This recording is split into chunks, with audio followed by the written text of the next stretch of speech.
அனைவருக்கும் வணக்கம்.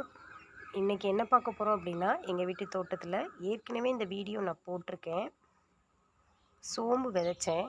அதோட செடி தான் இப்போ உங்களுக்கு காட்டிகிட்ருக்கேன். ஏற்கனவே சொன்னேன், சோம்பு நல்லா பெருசான பிறகு பூ வச்ச பிறகு காட்டுறேன் அப்படின்னு சொன்னேன். இப்போ அந்த வீடியோ தான் எடுத்துகிட்ருக்கேன். பாருங்கள் சோம்பு செடியுடைய பூ எப்படி இருக்குன்னு.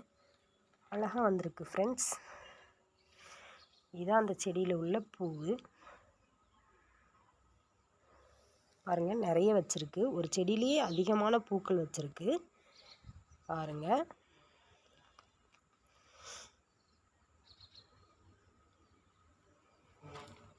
நல்ல கிட்டக்க காட்டுறேன் பாருங்கள் ஃப்ரெண்ட்ஸ்.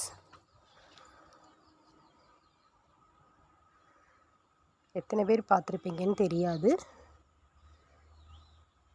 தெரியாதவங்க சோம்பு செடியுடைய பூ இப்படி தான் இருக்குது ஃப்ரெண்ட்ஸ். என்னுடைய வீடியோவை பார்த்ததுக்கு ரொம்ப ரொம்ப நன்றி. Thank you friends.